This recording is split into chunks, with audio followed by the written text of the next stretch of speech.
Valmiki Ramayana, Aranya Kanda, Book number 3, Sarga 25. Sarga 26, Roman numerals XXVI 26, DÚSHAN'S death.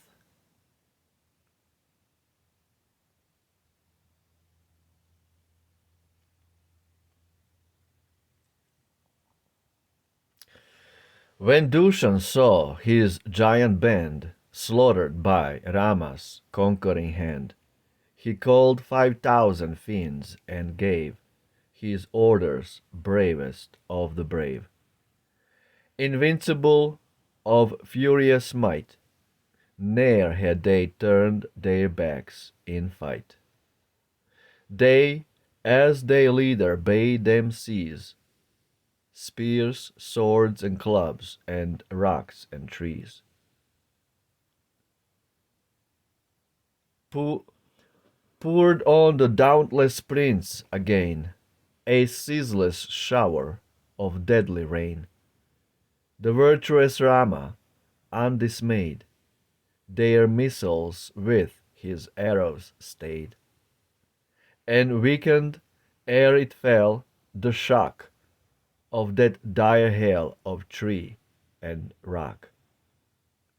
And like a bull with eyelids closed, the pelting of the storm opposed.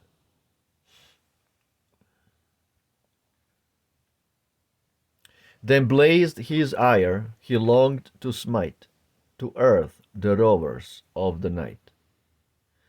The wrath that o'er his spirit came clothed him with splendor as of flame, while showers of mortal darts he poured,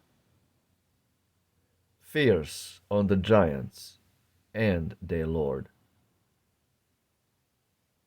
DÚSHAN, the foeman's dusky dread, by frenzied rage inspirited, on Raghu's son his missiles cast, like Indra's bolts which rend and blast. But Rama with a trenchant dart cleft DÚSHAN'S ponderous bow apart. And then the gold-decked steeds he drew, the chariot with 4 shafts he slew.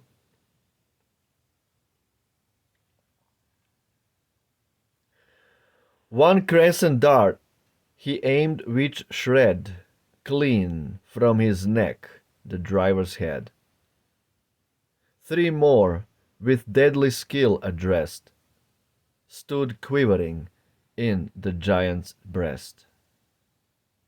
Hurled from his car steeds driven slain, driver slain, the bow he thrusted cleft in twain.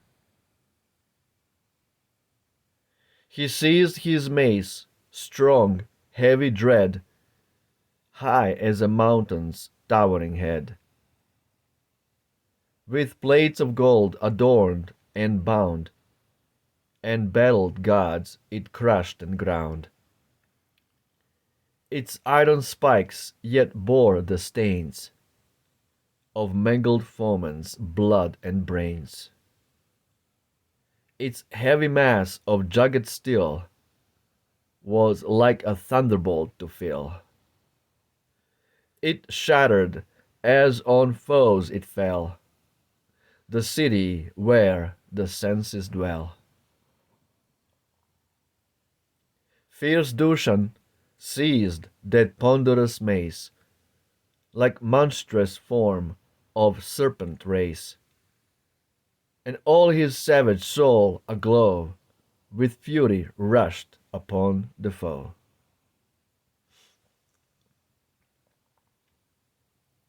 But Raghu's son took steady aim, and as the rushing giant came, shore with 2 shafts the arms whereon the demon's glittering bracelets shone. His arm at each huge shoulder lopped, the mighty body reeled and dropped. And the great mace to earth was thrown, like Indra's staff, when storms have blown. As some vast elephant who lies, shorn of his tusks and bleeding dies. So when his arms were rent away, low on the ground the giant lay. The spirits saw the monster die, and loudly rang their joyful cry. Honor to Rama, nobly done. Well hast thou fought, Kakutsta's son. But the great three, the host who led, enraged to see their chieftain dead, as though death's toils were round them cast, rushed upon Rama, fierce and fast. Mahakapala ceased to strike his foeman down, a ponderous pike. Stulaksha charged with spear to fling, Pramati with his axe to swing. When Rama saw, with keen darts he received the onset of the three. As calm as though he hailed a guest, in each who came for shade and rest. Mahakapala's monstrous head fell with the trenchant dart he sped. His good right hand in battle skilled, Stulaksha's eyes with arrows stilled.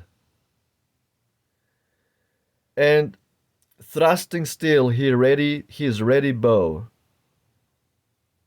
he laid the fierce Pramati low,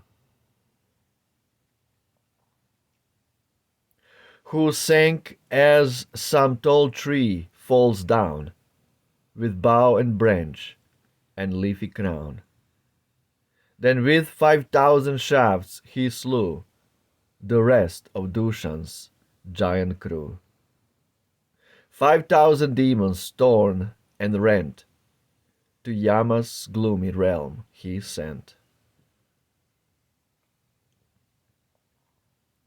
When Kara knew the fate of all, the giant band and DÚSHAN'S fall, he called the mighty chiefs who led his army and in fury said, Now DÚSHAN and his armed train lie prostrate on the battle plain.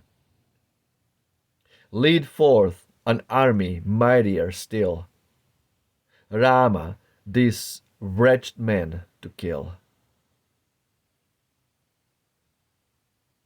Fight ye with darts of every shape, nor let him from your wrath escape. Thus spoke the fiend by rage impelled, and straight his course toward Rama held. With Shienagami and the rest of his 12 chiefs he onward pressed, and every giant as he went a storm of well-brought arrows sent. Then with his pointed shafts that came, with gold and diamond bright as flame, dead to the earth the hero threw the remnant of the demon crew. Those shafts, with feathers bright as gold, like flames which wreaths of smoke enfold, smote down the fiends like tall trees rent by red bolts from the firmament.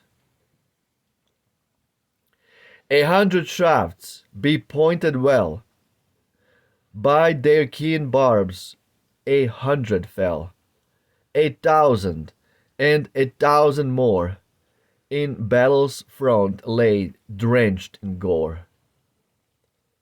Of all defense and guard bereft, with sundered bows and harness cleft, their bodies red with bloody stain, fell the night rovers on the plain, which covered with the loosened hair of bleeding giants prostrate there, like some great altar showed arrayed for holy rites with grass o'erlaid.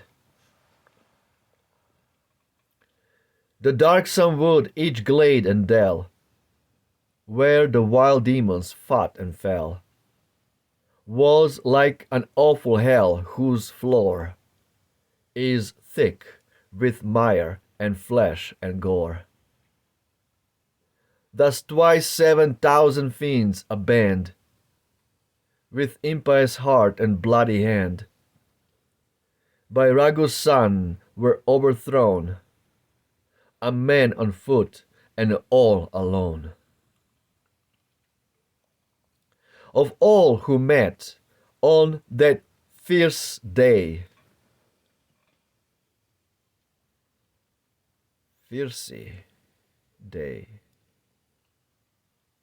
Kara, great chief, survived the fray, the monster of the triple head, and Ragu's son, the foeman's dread.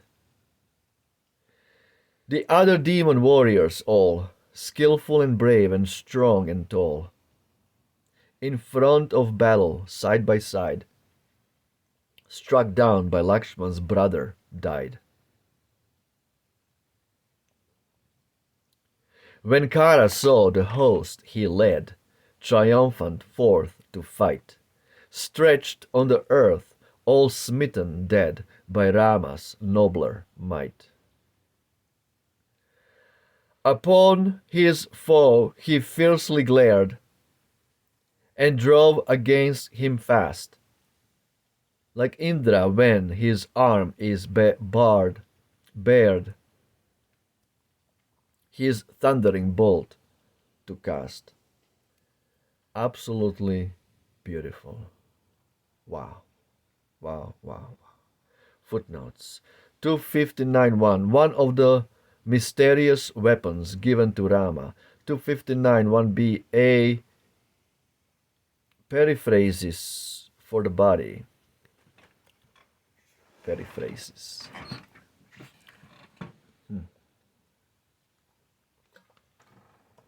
Wow, absolutely wow.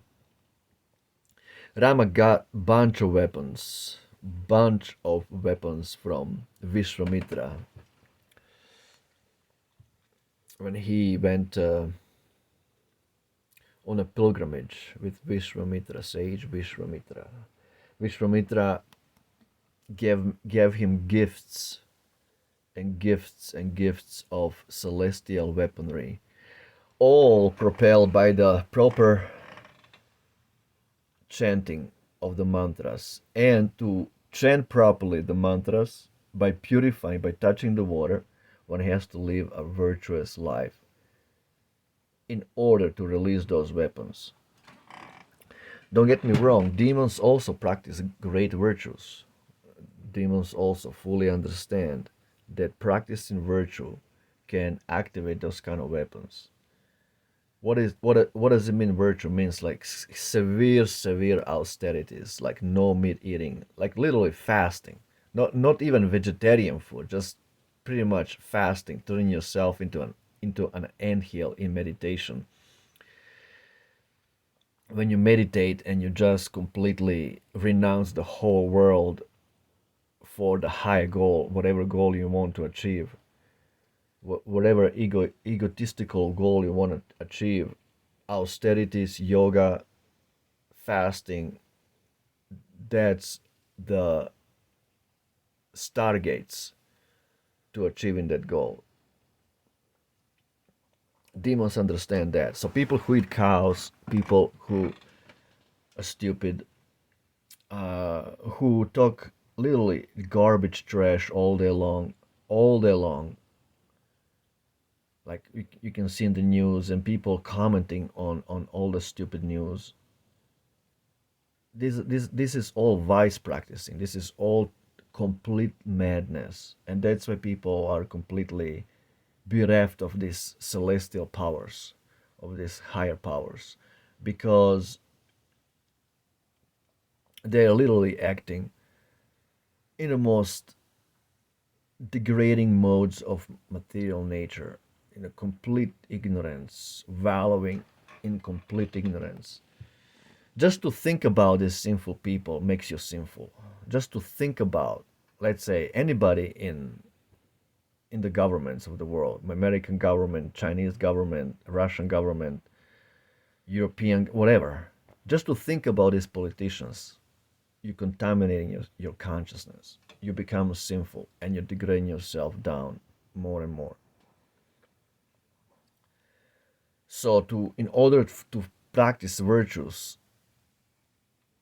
even demons understand you need to renounce everything, every thought, any cause, and sit down and meditate with severe dedication in austerities and penances, and no pain, no gain, pretty much. The same philosophy, it's everywhere. No pain, no gain. And demons, they can, by practicing this kind of austerities, yoga, meditation, virtues, they can achieve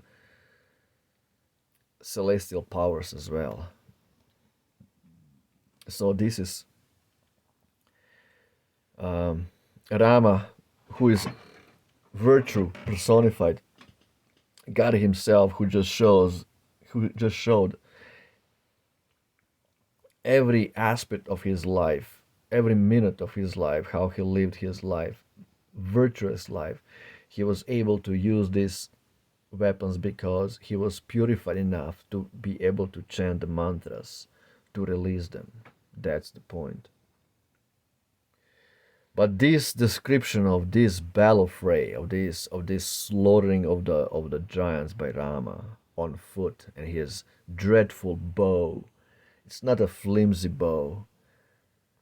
It's like, imagine a compact bow multiply 1,000,000.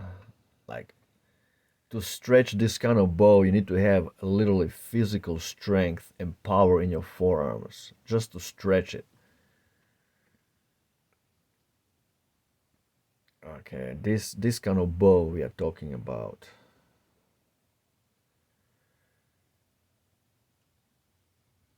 And description of all these demons and the power they gained, they also understand, yes, the only way to gain all these powers is by practicing great austerities, great yogic practices, fasting, celibacy, no eating and no sex, and no talking to anybody, and not hitting anybody. this is how you achieve highest power, and you meditate for thousands of years, life after life after life, till you achieve that. The great demons understand that, as well as the demigods. Human beings are so fallen, so behind, that they have no power to do anything but just to talk shit. That's all. This is the only power they got. Like, for example, politicians do shit, and then the news, the alternative news or the mainstream news, just they cover that shit. They just 24/7 talk about that shit. And this is the situation of human beings in Kali Yuga. Hearing shit and talking shit. And just regurgitating shit. That's all it is. Because nobody has literally no power to stop this nonsense. Nobody has literally physical military power to stop this satanic materialistic civilization. So we have to just continue hearing the pastimes of God and remember God, then we get purified. Jai Shri Ram, Hail Ram, Roma Victor, victory to Rama, eternal Rome, eternal Rama. Ciao.